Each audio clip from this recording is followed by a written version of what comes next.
तेरे इश्क में घायल में जो अरमान है, अब उसके अंदर का असली जानवर जागना है। और वो जगाएगा सिकंदर, क्योंकि सिकंदर ने उसको 2-3 बोतल खून पिला दिया दबा के। और उसके अंदर का जो जानवर है वो धीरे धीरे धीरे धीरे भी जागेगा, सिर्फ और सिर्फ सिकंदर की वजह से। सिकंदर जिस तरीके का हैवान है, उसके हैवानियत की वजह से जो अरमान के अंदर का हैवान जानवर भेड़िया है, वो जागेगा। और वो इसके लिए किसी भी हद तक जाएगा सिकंदर, क्योंकि उसने साफ साफ बोल दिया कि मैं वीर को बचाने में तुम्हारी हेल्प कर दूंगा, क्योंकि मेरा जो खून है वही वीर को बचा सकता है। सिर्फ एक वही चीज़ है जो वीर को बचा सकती है। और अगर ऐसा है तो अब क्या होगा? अब अरमान को उसका पालतू बनना पड़ेगा, यानी कि उसका एक तरीके से नौकर, और जो उसकी सुनेगा उसका बंधक, जो भी कैसा कहना चाहो वो समझ लो, वो बनना पड़ेगा। और इसके लिए अरमान मान जाता है। अब अरमान मान जाता है तो वो बोलते हैं कि मैं तुम्हारे अंदर का जो एक राक्षस था, उसको बहुत दिन मतलब पहले लोग जानते थे कि वो बंदा रिपर, जो जो भी आता था अपने रास्ते में सबको मारता काटता फाड़ता वो चला जाता था। वो अरमान चाहिए मुझे, वो अरमान ओबराय चाहिए। उसके बदले तुम वीर की जान बचा लो, ठीक है? तुम्हें पता है क्या करना है बस। फिर क्या था, वीर को उठा के वो बंद कर देता है ताकि वीर को कोई प्रॉब्लम ना हो। दूसरी तरफ वो सिकंदर के पास चला जाता है, सिकंदर उसको 2-3 बोतल खून पिलाता है।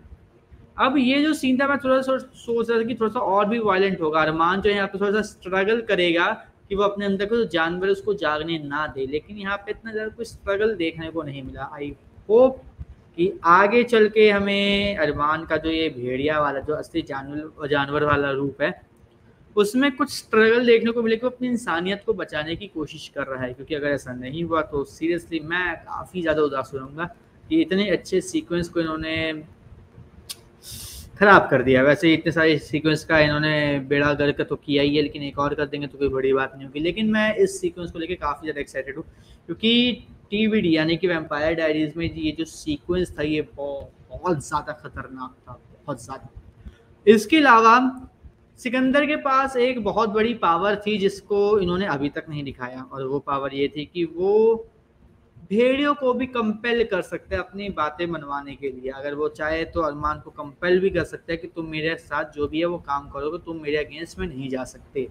लेकिन ये चीज़ हमें सिकंदर की नहीं दिखाई गई। सिकंदर किसी भी भेड़िए को, किसी भी महिषी को कंपेल कर सकता है। जहाँ पर जो आम भेड़िए होते हैं, वीर और अरमान और काफिया जैसे, वो सिर्फ इंसानों को कंपेल कर सकते हैं, लेकिन इनके पास जो है ये किसी को भी कंपेल कर सकता है, जो सिकंदर है। और ये पावर हमें अभी तक इसकी नहीं देखने को मिली। इतना ज़्यादा इन्होंने ये जो एंडिंग थी कंप्लीट कर दी कि समझ ही नहीं आया कि बात कहाँ से कहाँ चली गई, चीज़ें कहाँ से कहाँ चली गई। इसके बाद भाई ईशा जो है, ईशा को भी अपनी सच्चाई बता देगा कि भाई वो ईशा से प्यार करता था और ईशा से प्यार करना चाहिए था उसे, लेकिन उसने काव्या से प्यार कर लिया, जो उसकी बहुत बड़ी गलती है। लेकिन उसको ऐसा नहीं करना चाहिए। लेकिन जो भी था, जैसी भी चीज़ें थी वो अब हो गई।